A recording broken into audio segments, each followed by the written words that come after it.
Hey, shalom everyone, this is Chris Shoemaker, also known as Yehuda Ben Shomer, and welcome to the Daily Drosh. Today's Daily Drosh, Genesis 1:1. In the beginning, God created the heavens and the earth.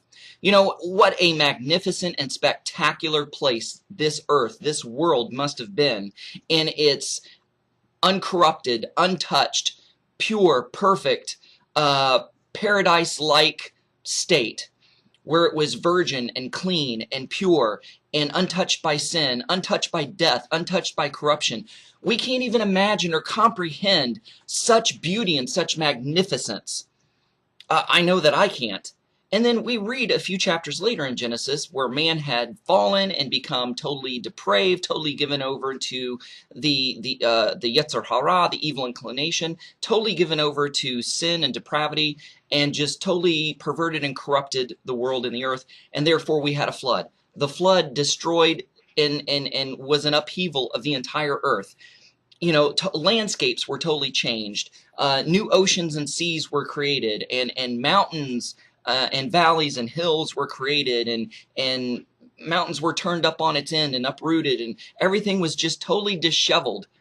And then the waters receded, and everything that we know and see here today on this earth is as a result of that flood.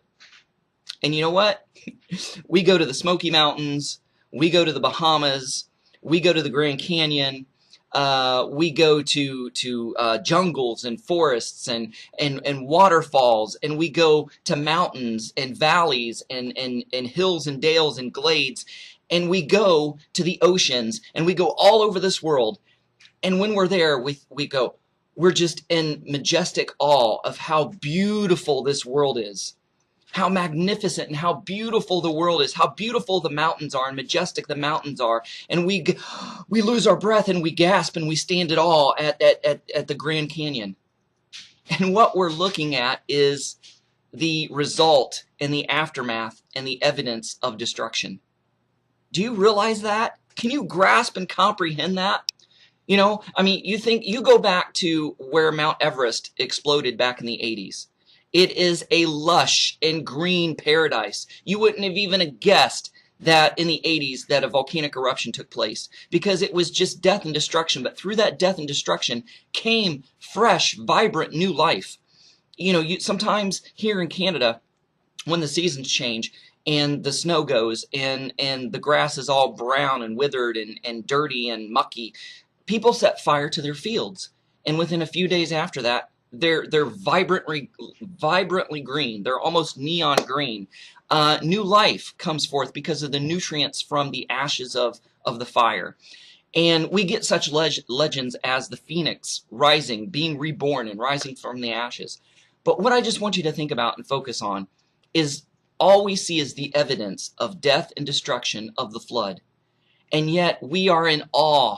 And we call it beautiful, we call it magnificent. We see waterfalls, we see mountains, we see jungles, we see the varied species of creation that came about after the flood and after the animals were let loose from the ark. And we just think how beautiful and magnificent it is.